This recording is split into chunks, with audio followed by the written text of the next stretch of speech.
Good evening. Ladies and gentlemen, welcome. Welcome back to Arkham Sound 2 this evening. I'm Richard Steele, taking over for Ray Anderson this evening. Tonight, we have something a little different for you. The recent expedition that has just set sail for Antarctica has left with true pomp and circumstance from everyone the world over, or so it seems. We have just received word from our very own Miskatonic University's Professor Wilma Dyer that this expedition is doomed. Rather than letting me tell you about it, she sent an audio file that she says is all the evidence we need. I'll let you listeners listen and be the judge. But after I listened to it, it got me thinking. Are we truly alone? Has mankind finally mastered the world? And if so, who mastered it first? And who will master it when we are gone? And even more interesting, who masters the beyond? Are we truly masters, or are we just an insignificant speck of dust in the realm of the cosmic hierarchy, with minds so feeble as to be splintered and crippled by any visage of those great, awful, and powerful beings that truly run the universe?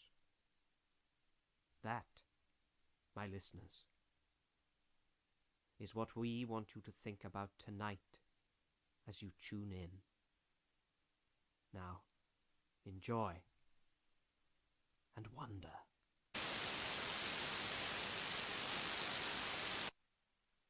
mglw'nafh Cthulhu R'lyeh wgah'nagl fhtagn.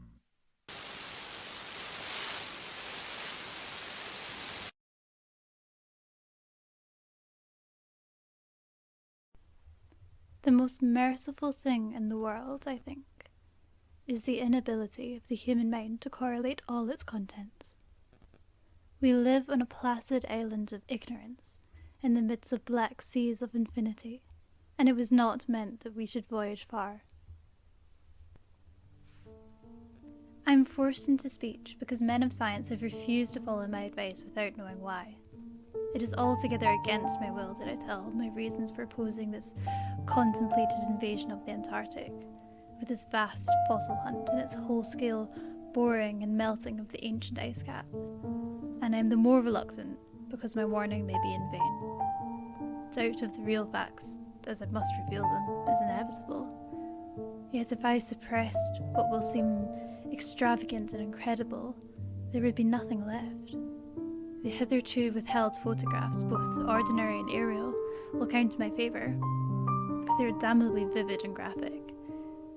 Still, they will be doubted because of the great lengths to which clever fakery can be carried. The ink drawings, of course, will be jeered as an obvious impostures, notwithstanding a strangeness of technique which art experts ought to remark and puzzle over.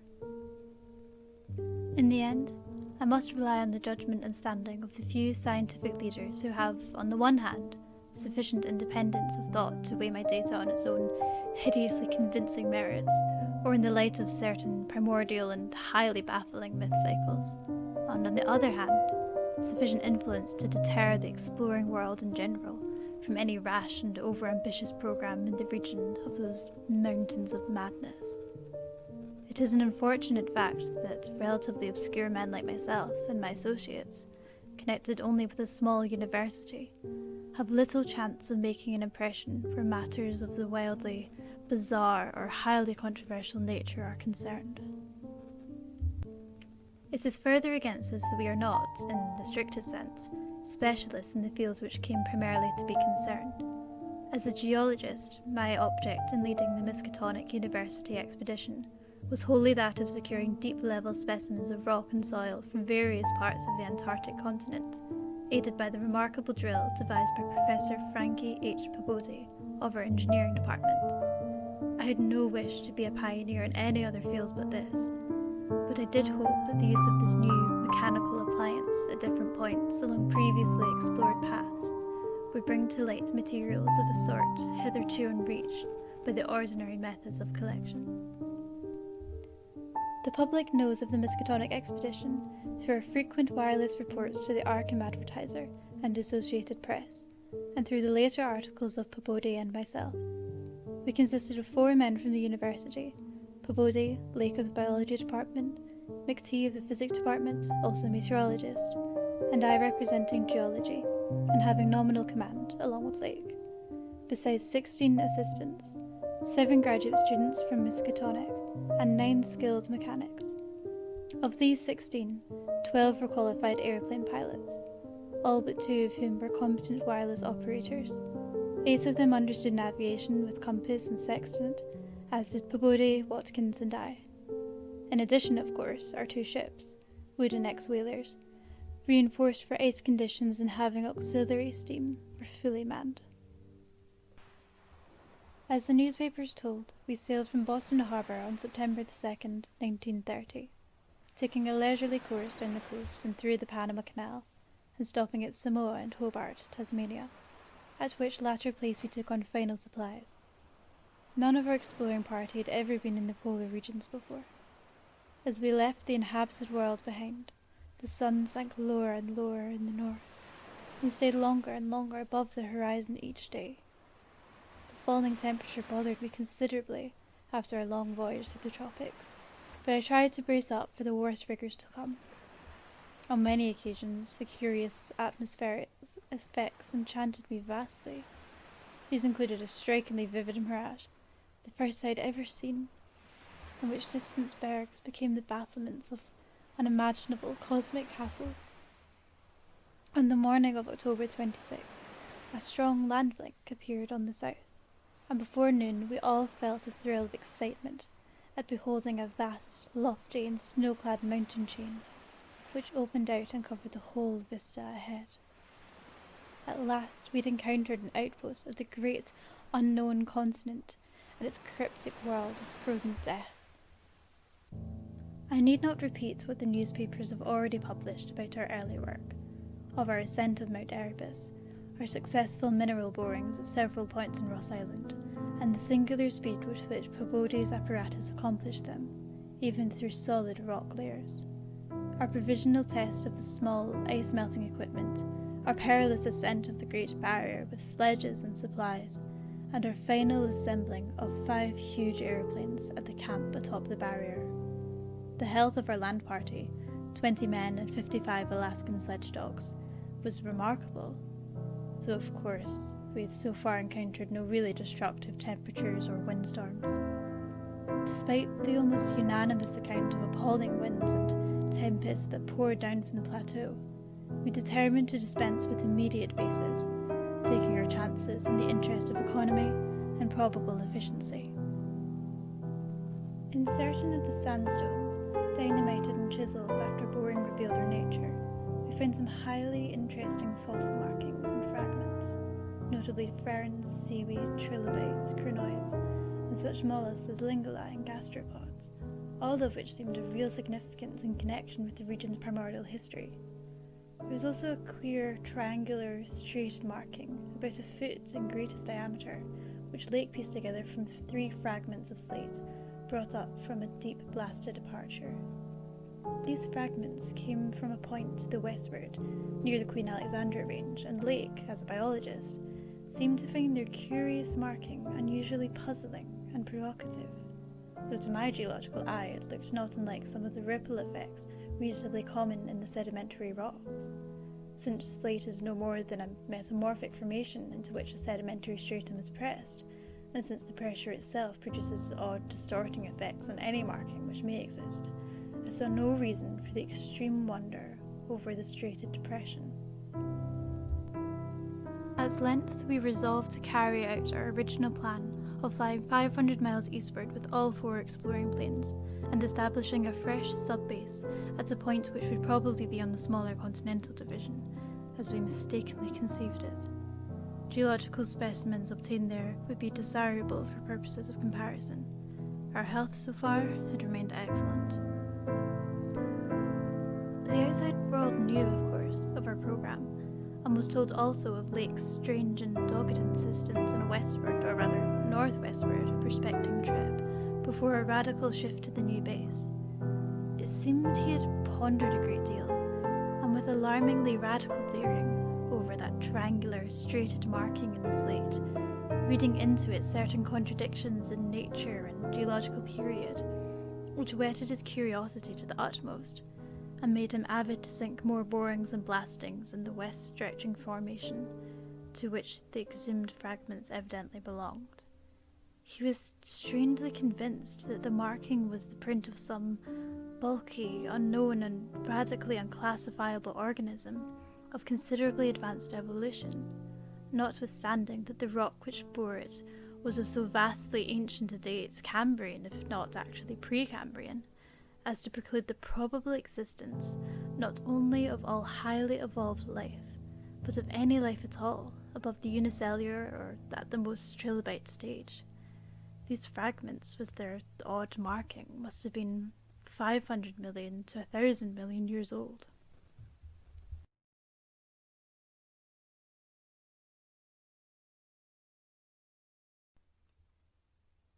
The weeks passed, and our expedition made heavy progress with our experiments.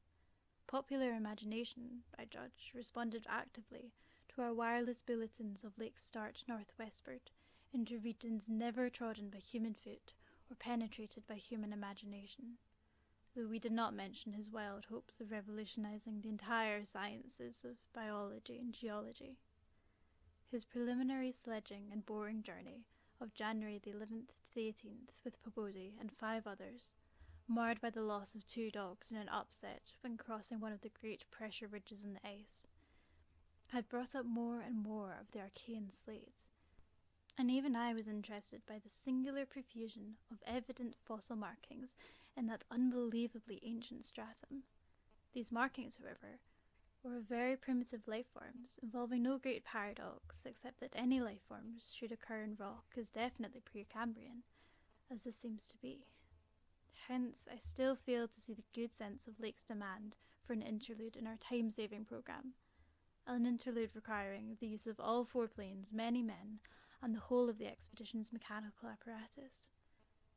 I still remember the conversation. Are you sure this will be worth it? Of course it will be. It will make us. These markings are special, I'm sure of it. We just need to dedicate time to study them. Listen, you don't need all of us. Let's split the party. I'll take a few of me, and we can rendezvous with you in a month. Who wants to come? I'll come. So will I. Shall we bring the drill? You can take one of the drills, but I'm staying with Dyer. Me too. But leave one of the planes with us here, just in case we need to leave or meet up with your party. You're right, yes. Take the plane and a third of the dogs. We'll need more of them than you if we're to transport the rock samples back here. It's likely the planes can't hold the weight. We'll head over the mountains, past Mount Kirkpatrick, and farther down the Ross Ice Shelf, setting up a base camp somewhere underneath the mountain range. I'll send over coordinates upon arrival. We'll meet back here in 3 months, but we'll send messages often and fly back to the ships for supplies. This expedition will be worth it. I promise you that. I suppose. Just take care of yourself. Keep up communications and we'll do the same. We'll stay here for another week or so, and then move on eastward over to the base of the range and carry out our tests there.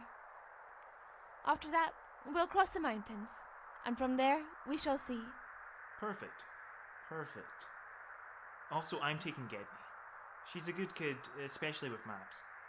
I'll get her to chart her path and, God hoping, the fossils that made those marks. Gedney, pack your bags, we set out in the morning. What? Oh, yes! Yes, sir. Thank you. I'll be ready. Thank you again, sir.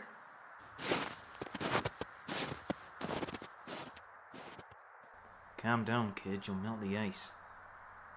You'll be taking Danforth, I suppose. Of course. He's good with drawing too. I mean, you've seen him. The kid's basically my assistant at this point. All right. We'll get some rest and see you off at 4 a.m. Good night, Lake. It's so weird to think. We're the first here. This land has never been seen before by humans or anything other than penguins in the last 100,000 years. I wonder what secrets we'll find. Mountains this high must hold so many secrets.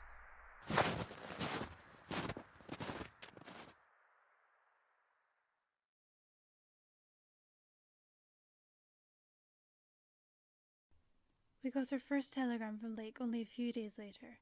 He was frantic.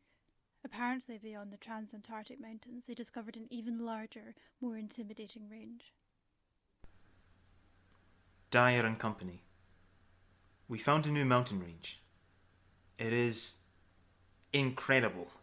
You can't imagine anything like this. Highest peaks must go over 35,000 feet. Everest out of the running.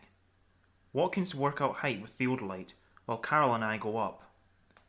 Probably wrong about cones, for formations look stratified.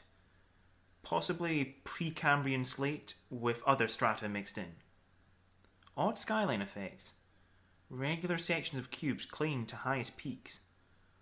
Whole thing marvellous in red gold light of low sun. Like land of mystery in a dream. Or gateway to forbidden world of untrodden wonder. Wish you were here to study. He spoke of the ineffable majesty of the whole scene, and the queer state of his sensations at being in the lee of vast, silent pinnacles, whose rank shot up like a wall reaching the sky at the world's rim. Watkins' theodolite observations had placed the height of the 5 tallest peaks at from 30,000 to 34,000 feet. The windswept nature of the terrain clearly disturbed Lake, for it argued the occasional existence of prodigious gales violent beyond anything we had so far encountered. His camp lay a little more than 5 miles from where the higher foothills abruptly rose. I could almost trace a note of subconscious alarm in his words, flashed across a glacial void of 700 miles, as he urged that we all hasten with the matter and get this strange new region disposed of as soon as possible. We next heard from him a few days later, with an even more alarming discovery. He had found what left those marks in the rock. Carol makes discovery of highest importance in sandstone and limestone fragments from blasts. Several distinct triangular striated prints, like those in Archean slate, proving that source survived from over 600 million years ago to Comanchean times without more than moderate morphological changes and decrease in average size. Comanchean prints apparently more primitive or decadent, if anything, than older ones. Emphasize importance of discovery in press, will mean to biology what Einstein has meant to mathematics and physics. It joins up with my previous work and amplifies conclusions. Appears to indicate, as I expected, that Earth has seen a whole cycle or cycles of organic life before knowing one that begins with archaeozoic cells, was evolved and specialised not later than 1,000 million years ago, when planet was young and recently uninhabitable for any life forms or normal protoplasmic structure. Question arises when, where, and how development took place. 10:15 p.m. Important discovery.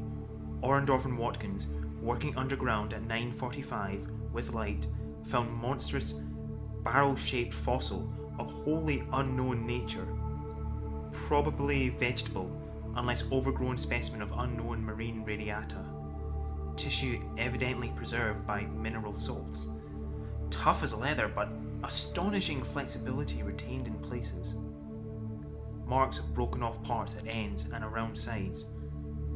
All greatly damaged but one, which gives almost 7-foot wingspread. Arrangement reminds one of certain monsters of primal myth, especially fabled elder things in Necronomicon.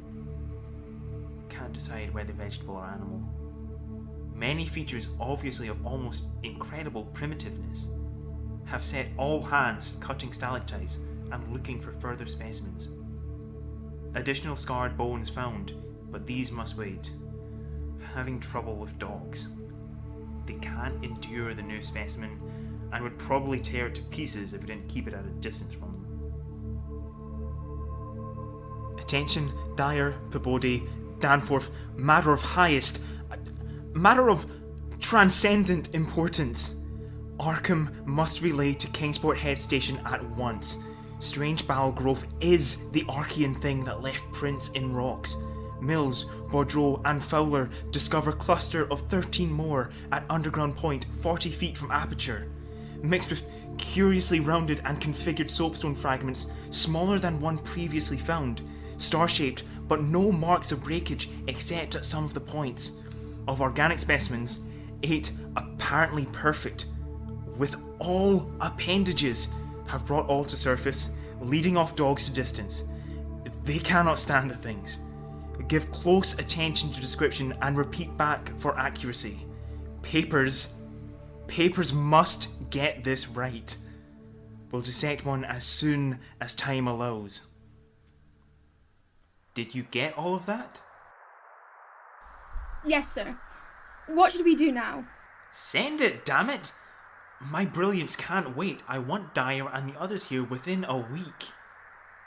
Watkins, go take a sled and fetch me one of those fossils. And get my good tools on your way back. I want to dissect one of these things. Are you sure that's a good idea, sir? It'll be dark in a few hours and they don't look like something you can just split open with a scalpel. Who has a PhD here, Watkins? Both of us, sir. Me too. Ah. Yes, right. Well, anyway, I'm in charge here, so on the double. Yes, sir. Sir? What about me? Do what you do best, kid. Draw these things. Focus on the complete ones. Then go watch the dogs. Keep them in the kennel, they're going mad. Report to me in the morning.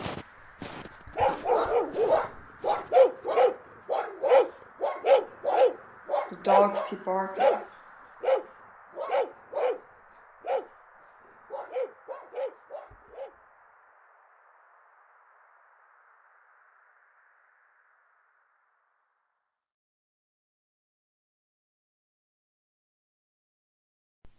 We waited for several days, full of awe and anticipation, and then after around the third day, our excitement turned to worry, and then shifted into dread. After a week we decided that it likely wasn't an issue with communications, and we decided to send a search party over to their camp. Taking 2 of the planes and plenty of supplies, Danforth, Peabody, McTee and myself made the journey along the trans-Antarctic mountain ridge, in a hope of reaching their camp by nightfall. There was a blizzard a few days ago, and so the previous weeks had been overcast at best, but now for the first time in a fortnight, we had clear skies. That's when Danforth pointed out the mountains, well beyond the range we were following. They were massive. Blake was right, they made the Himalayas look like the Appalachians, and there was something off about them. They were darker, and even from a distance we could see they looked smoother. We saw Lake's camp from the air and landed nearby on a flat strip of compacted snow. We walked the rest of the way. Oh my god. There's so much blood. Is anyone alive? Lake! Carol! Watkins! No one. God, even the dogs. All of them. No, not all. They came with 25. There's only 24 here. Oh my god. They're butchered, eviscerated. The tents are in ruins. How? Oh god. There's Watkins. What killed him? I can't tell. His whole body is a wound. Guys, come see this. Who is it? Lake. Shit! No! What happened here? He was running. He cut open his tent to get out. There's blood from inside. Should we? No. But we have to. Oh God, Carol. God, her skin peeled away. Wait, where are her organs? I don't know. And the equipment's gone too. Hey, look at this. This is legs. Let's listen.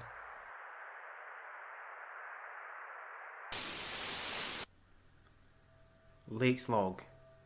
Dissection of one of the complete specimens. Objects are 8 foot long, all over. 6 foot, 5 ridged barrel torso, 3.5 feet central diameter, 1 foot end diameters. Dark grey, flexible and infinitely tough. 7 foot membranous wings of same colour, found folded, spread out of furrows between ridges. Wing framework tubular or glandular, of lighter grey with orifices at wingtips. Spread wings have serrated edge. Around equator, one at central apex of each of the 5 vertical stave-like ridges are 5 systems of light grey flexible arms or tentacles found tightly folded torso but expansible to maximum length of over 3 feet, like arms of primitive crinoid. Single stalks 3 inches diameter branch after 6 inches into 5 substalks, each of which branches after 8 inches into 5 small, tapering tentacles or tendrils, giving each stalk a total of 25 tentacles. At top of torso, blunt, bulbous neck of lighter grey, with gill-like suggestions, holds yellowish, 5-pointed, starfish-shaped apparent head, covered with 3-inch wiry cilia of various prismatic colours. Head thick and puffy, about 2 feet point to point, with 3-inch flexible yellowish tubes projecting from each point.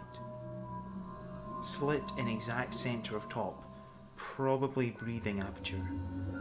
At end of each tube is spherical expansion where yellowish membrane rolls back on handling to reveal glassy, red irised globe, evidently an eye.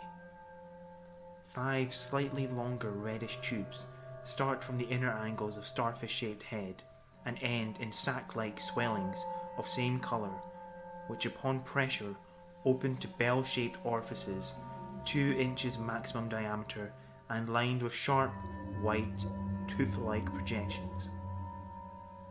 Probable mouths. All these tubes, cilia, and points of starfish head found folded tightly down. Tubes and points clinging to bulbous neck and torso. Flexibility surprising despite vast toughness. At bottom of torso, rough but... What's going on? Oh, no. No! What happened here? Guys, Gedney isn't here. And neither is one of the planes. But I found this. Gedney's audio log. The dogs keep barking. I have no idea what they find so repulsive about these fossils. After all, they're fossils. I think. They look so lifelike, but they can't possibly be alive. Nothing natural lives 100 million years. I feel like they could spring free of that rocky shell at any moment and come to life. Huh. I guess this is what Professor Dyer said when he talked about living fossils. They look like they were sculpted by some primordial god, although they look like they could be primordial gods themselves. That other fellow, Danforth, he had a book. A black book that he read on a voyage down here. didn't have a title, but we call it the Necronomicon. I saw some of the illustrations and they almost resemble these statues.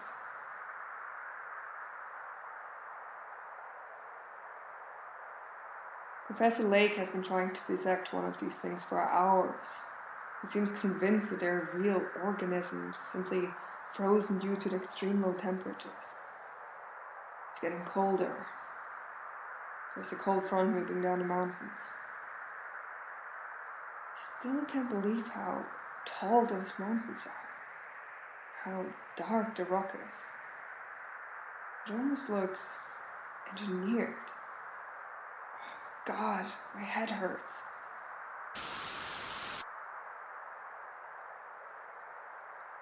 Night is coming on. The dogs are barking loud and are getting more agitated. Something feels wrong. God, my head hurts.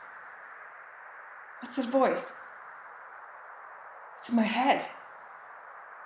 This isn't right. We shouldn't be here. I need to see Lake. Tell him to...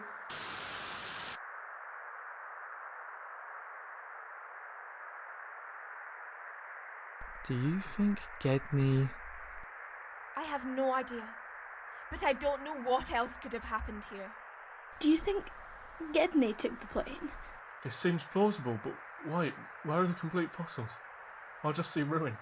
There's no tracks in the snow, so they must have not been moved.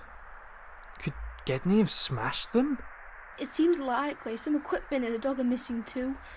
Why Gedney took them with the planes? We need to find her. Agreed. Danforth and I will go take one of the planes and see if we can find where she landed hers. But Bodhi, make tie. Stay here and give them a burial. Also, send a telegram back to base and say Lake and his party were lost in the blizzard. Likely, no survivors. We'll be back by sundown. If we aren't back by tomorrow evening, return to base. That's an order. Yes, Mum. Good luck out there. Stay safe. We will. Come on, Danforth. Ready our plane.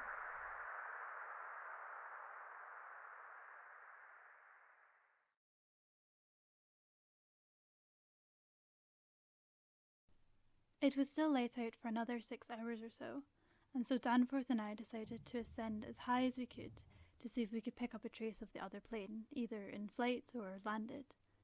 Knowing of Lake's fascination with the taller peaks, and almost with some magnet in our minds, we were drawn in towards those mountains of madness. It didn't take us long to realise that we were not flying in between two mountains, but rather between two watchtowers. The effect of the monstrous sight was indescribable. For some fiendish violation of known natural law seemed certain at the outset.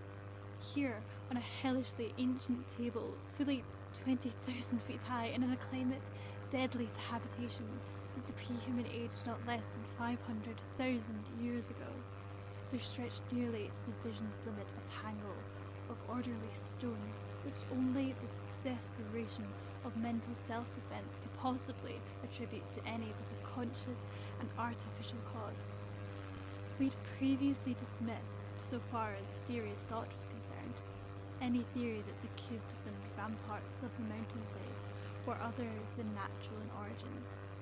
How could they be otherwise, when man himself could scarcely have been differentiated from the great apes at the time when this region succumbed to the present unbroken reign of glacial death?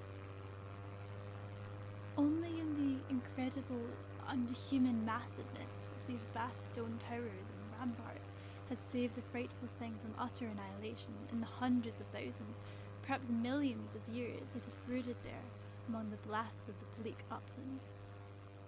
Corona Mundi, roof of the world.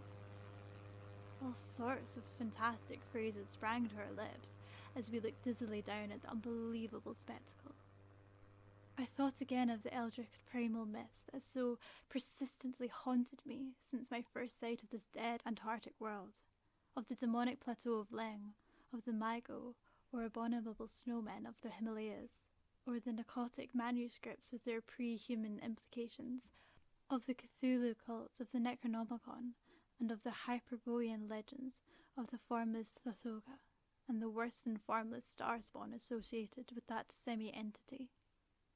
The nameless stone labyrinth consisted, for the most part, of walls from 10 to 150 feet in ice-clear height, and of a thickness varying from 5 to 10 feet. It was composed mostly of prodigious blocks of dark primordial slate, schist and sandstone, blocks in many cases as large as 4 by 6 by 8 feet, though in several places it seemed to be carved out of a solid, uneven bedrock of Precambrian slate. The buildings were far from equal in size, there being innumerable honeycomb arrangements of enormous extent, as well as smaller, separate structures.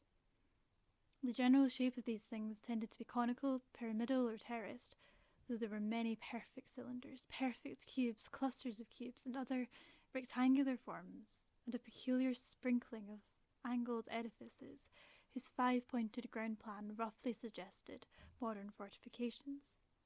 The builders had made constant and expert use of the principles of the arc, and domes had probably existed in the city's heyday.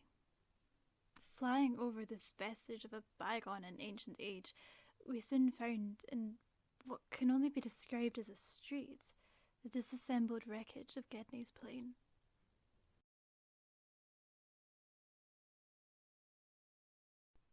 We brought our own plane down next to the wreckage, and upon closer inspection saw that this wasn't so much a crash as a salvage. The plane was taken apart, with only skeletal remains. Also, to our initial surprise, we found no bodies, either of Gedney or the dog.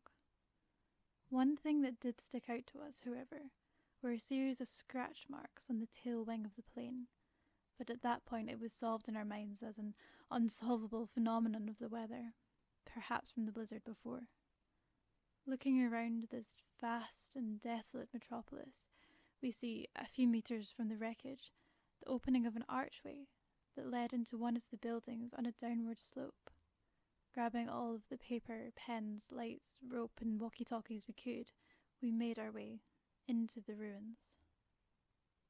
To describe the ruins in detail here would not serve my purposes of dissuading you listeners of going to see them for yourselves, so I will only give an overview here.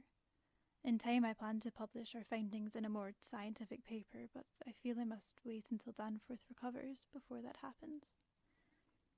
Anyway, we descended into the ruins, which were made of a slick, almost obsidian-like colour, that although they were black, worked with the snow and the sunlight to leave the ruins fairly well illuminated, at least on the upper levels. We passed through these without incident, although it is the lower levels that things truly become noteworthy. Danforth! What is this place? I don't know. It has to be at least 100 million years old, but how? Does this remind you of anything? The images from the Necronomicon. Yes. Almost perfectly. Me too. I feel whoever created that book had to have seen this. I agree. Look, there's a split in the way. Huh. This looks like a mural of some kind. You're right. Here, take this walkie-talkie. I'll go to the left, you go to the right. Copy down everything you can, and see if we can make sense of this place or who built it. I'll do the same. Dyer, do you copy? Over. Copy. Over. I found something. I think it tells of what these things are. Over. Copy that. I think this mural tells of the history of this place. It's full of murals of these fossils. Over. They look just like the elder things in the Necronomicon. Over. Agreed. I think they might be. Over. Should I tell you what I see? Over? Copy that. Over. Okay. I'm going to do my best to interpret this, although I may be wrong. In any case, intensive further study of these murals will be needed, and the artistic evidence will need to be compared with the artifactual in order to draw up a more precise picture of this place. They built a city. This city, with the help of these formless things that look like the shoggoths of the Necronomicon. They first built a city underwater, and then this one soon after, with the shoggoths slaves. Of the life of the elder things, both under the sea and after, part of them migrated to land. Volumes could be written. Their anatomy, society, and history could each be told in tomes too big to possibly exist as one book. Those in shallow water had continued the fullest use of the eyes at the ends of their 5 main head tentacles, and had practiced the arts of sculpture and of writing in quite the usual way. The writings accomplished with a stylus on waterproof waxen surfaces. It is those lines you see above the mural. They look like tally marks, or like the ancient Occam script of the ancient Celts, being non-pairing and semi-vegetable in structure. The elder things had no biological basis for the family phase of mammal life, but seemed to organize large households on the principles of comfortable space, utility, and congenial mental association. In furnishing their homes, they kept everything in the center of their huge rooms, leaving all the wall spaces free for decorative treatment like these murals. Lighting, in the case of the land inhabitants, was accomplished by a device probably electrochemical in nature. Both on land and underwater, they used curious tables, chairs, and couches like cylindrical frames. They rested and slept upright with folded down tentacles. Government was evidently complex, and probably socialistic. There was extensive commerce, both local and between different cities. Certain small, flat counters, 5-pointed and inscribed, serving as money. Though the culture was mainly urban, some agriculture and much stock raising existed. Mining and a limited amount of manufacturing were also practiced. Travel was very frequent, but permanent migration seemed relatively rare except for the vast colonizing movements by which the race expanded. For personal locomotion, no external aid was used, since in land, air, and water movement, alike the elder things, seemed to possess excessively vast capacities for speed. Loads, however, were drawn by beasts of burden, shoggoths under the sea, and a curious variety of primitive vertebrates in the later years of land existence. How did they get these shoggoths here? And what became of them? Professor Dyer, I don't know how to describe it. I'm petrified with fear, but I'm already sucked into this place. I don't want to leave until we've uncovered all the mysteries here. Over. Wow! That adds up to this. This mural says, I think, myth or otherwise, it tells of the coming of the elder things to the nascent, lifeless Earth out of cosmic space. Their coming, and the coming of many other alien entities, such as at certain times embark upon spatial pioneering. They seemed able to traverse the interstellar ether on their vast membranous wings. They had first lived under the sea a good deal, building fantastic cities and fighting terrific battles with nameless adversaries by means of intricate devices employing unknown principles of energy. Evidently, their scientific and mechanical knowledge far surpassed man's today, though they made use of its more widespread and elaborate forms only when obliged to. Some of the murals suggest that they had passed through a stage of mechanized life on other planets, but had receded upon finding its effects emotionally unsatisfying. Their preternatural toughness of organization and simplicity of natural wants made them specially able to live on a high plane without the more specialized fruits of artificial manufacture, and even without garments, except for occasional protection against the elements. It was under the sea, at first, for food, and later for other purposes, that they first created Earth life, using available substances according to long-known methods. The more elaborate experiments came out of the annihilation of various cosmic enemies, namely their truce with the star spawn of Cthulhu. They had done the same thing on other planets. After making food, they used whatever was left over to create life. But more importantly, shapeless, monstrous slaves. The viscous masses are without a doubt the Shoggoths in the Necronomicon, though even that book had not hinted that any existed on Earth, except in the dreams of those who had chewed a certain herb.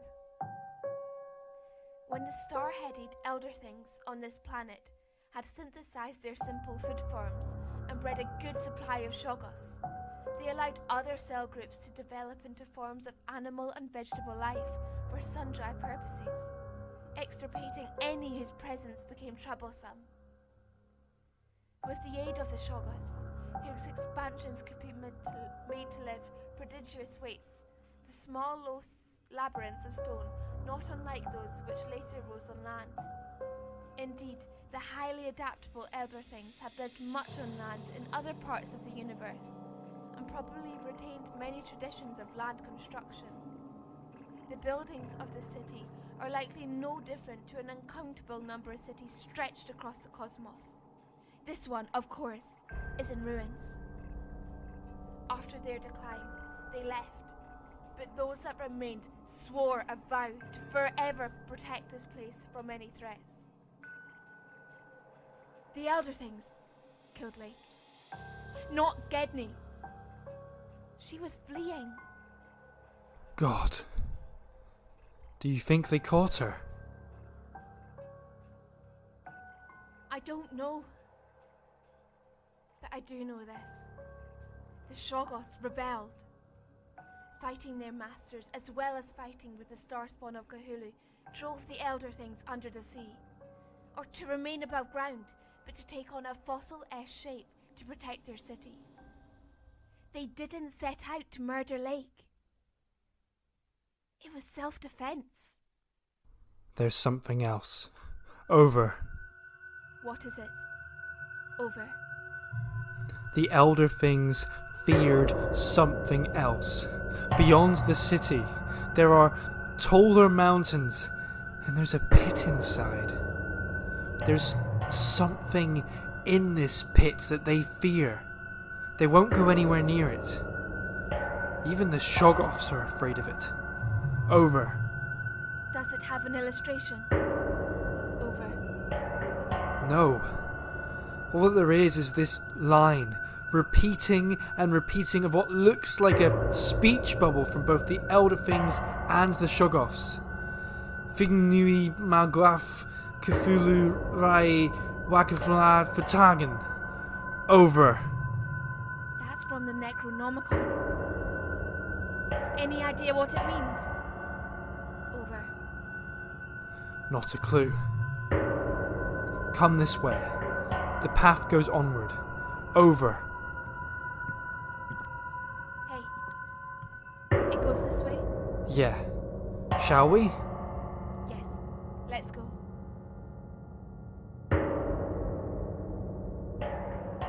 The phrase is repeated a lot more here.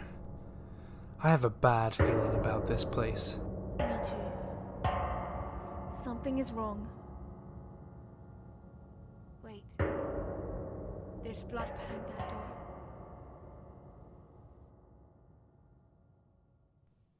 We found debris. Debris from the plane. After what we had found in the other room, we were, in a measure, prepared for this encounter. The really great shock came when we stepped over and undid one tarpaulin whose outlines had peculiarly disquieted us. It seemed that others, as well as Lake, had been interested in collecting typical specimens, for there were two here, both stiffly frozen, perfectly preserved, patched with adhesive plaster where some wounds around the neck had occurred, and wrapped with patent care to prevent further damage. They were the bodies of young Gedney and the missing dog.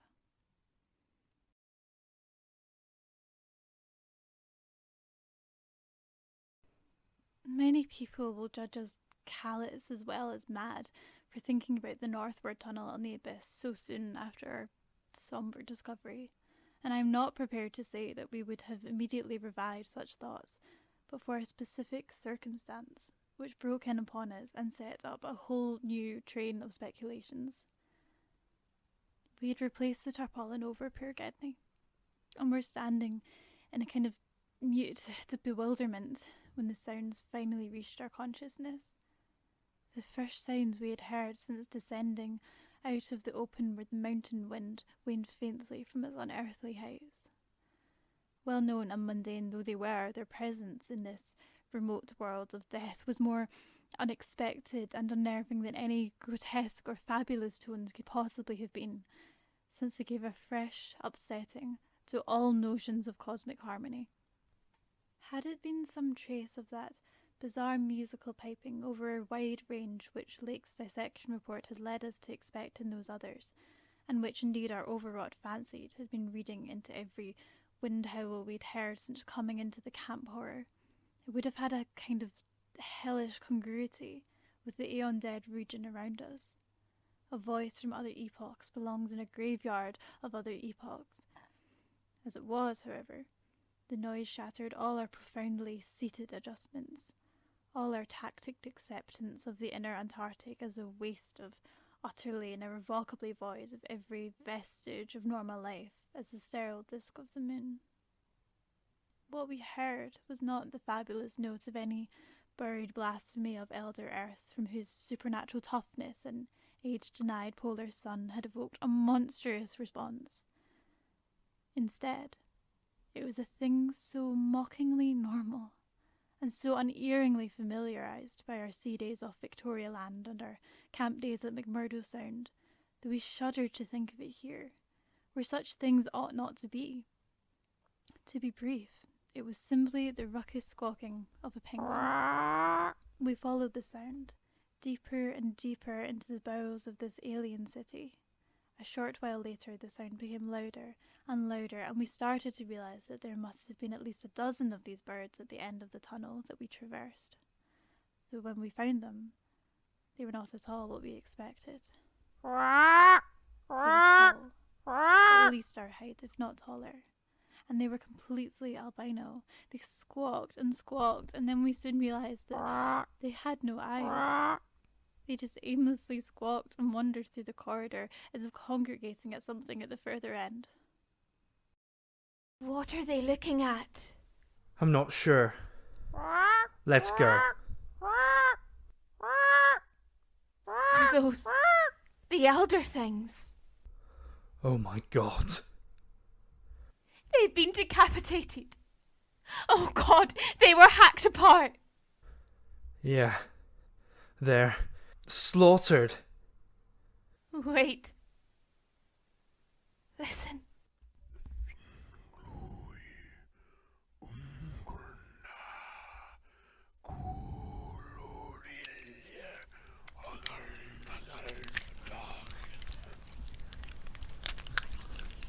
Wait. The mural. The rebellion. There's one thing that could kill the elder things with such hatred.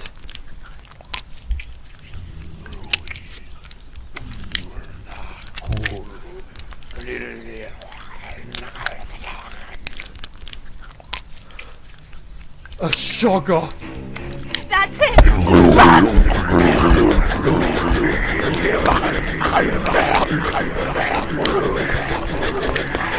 Hurry! It's gaining!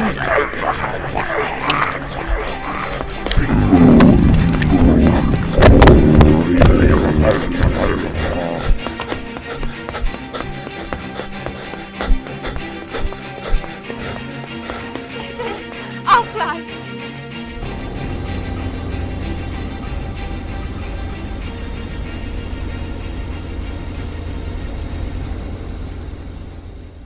I'll fly us into the western mountains, and then we can circle around and join back again. I can never tell anyone about this. Ever. Not even Cody or McCausland. This is between you and me until we die. Wait.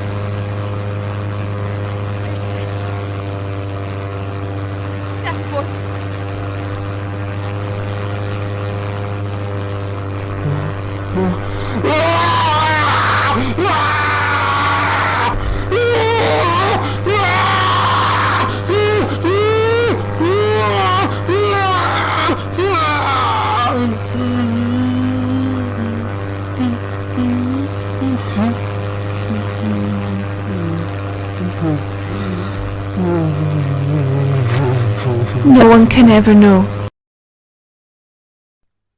I have said that Danforth refused to tell me what final horror made him scream out so insanely, a horror which, I feel sadly sure, is mainly responsible for his present breakdown. We had snatches of shouted conversation above the winds piping and the engines buzzing as we reached the safe side of the range and swept slowly down towards the camp, but they had mostly to do with the pledges of secrecy we had made as we prepared to leave the Nightmare City. Certain things, we had agreed, were not for people to know and discuss lightly, and I would not speak of them now but for the need of heading off that Starkweather Moor expedition and others at any cost. It is absolutely necessary for the peace and safety of mankind that some of Earth's dark, dead corners and unplumbed depths be left alone, lest sleeping abnormalities wake to resurgent life and blasphemously surviving nightmares squirm and splash out of their black layers to newer and whiter conquests. All that Danforth has ever hinted is that the final horror was a mirage. It was not, he declares, anything connected with the cubes and caves of echoing, vaporous, warmly honeycombed mountains of madness which we crossed, but a single, fantastic, demonic glimpse among the churning zenith clouds, and what lay back of those other violet westward mountains which the old ones had shunned and feared. It is very probable that the thing was a sheer delusion, born of the previous stresses we had passed through, and of the actual, though unrecognised mirage of the dead transmontane city experienced near Lake's Camp the day before. But it was so real to Danforth that he suffers from it still. He has, on rare occasions, whispered disjointed and irresponsible things about the black pit, the cavern rim, the proto-shoggoth, the windowless solids with 5 dimensions, the nameless cylinder, the elder pharos, yog-shothoth, the primal white jelly, the colour of space, the wings, the eyes in the darkness, the moon ladder, the original, the eternal, the undying, and other bizarre concepts. But when he's fully himself, he repudiates all this and attributes it to his curious and macabre reading of earlier years. Danforth, indeed, is known to be among the few who has ever dared to go completely through that worm-riddled copy of the Necronomicon kept under lock and key at the college library. The higher sky, as we crossed the range, was surely vaporous and disturbed enough, and although I did not see the zenith, I can well imagine that its swirls of ice dust may have taken strange forms. Imagination, knowing how vividly distant scenes can sometimes be reflected, refracted, and magnified by such layers of restless cloud, might easily have supplied the rest. And of course, Danforth did not hint any of those specific horrors till after his memory had had the chance to draw on his bygone reading. He can never have seen so much in one instantaneous glance. At the time, his shrieks were confined to the repetition of a single mad word of all too obvious source. Nguli, mglw'nafh, Cthulhu R'lyeh, wgah'nagl, fhtagn. Nguli, mglw'nafh, Cthulhu R'lyeh, wgah'nagl, fhtagn.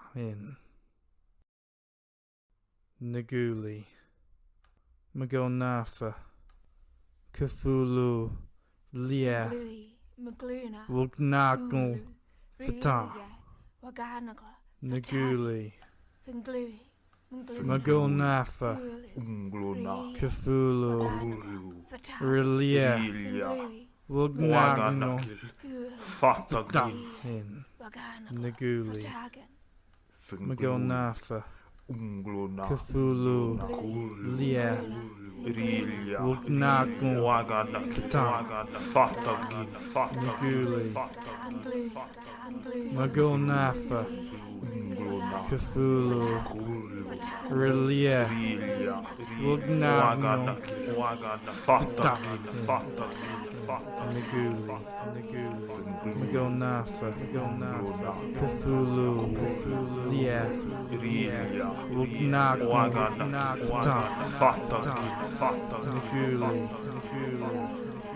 mglw'nafh Cthulhu R'lyeh wgah'nagl.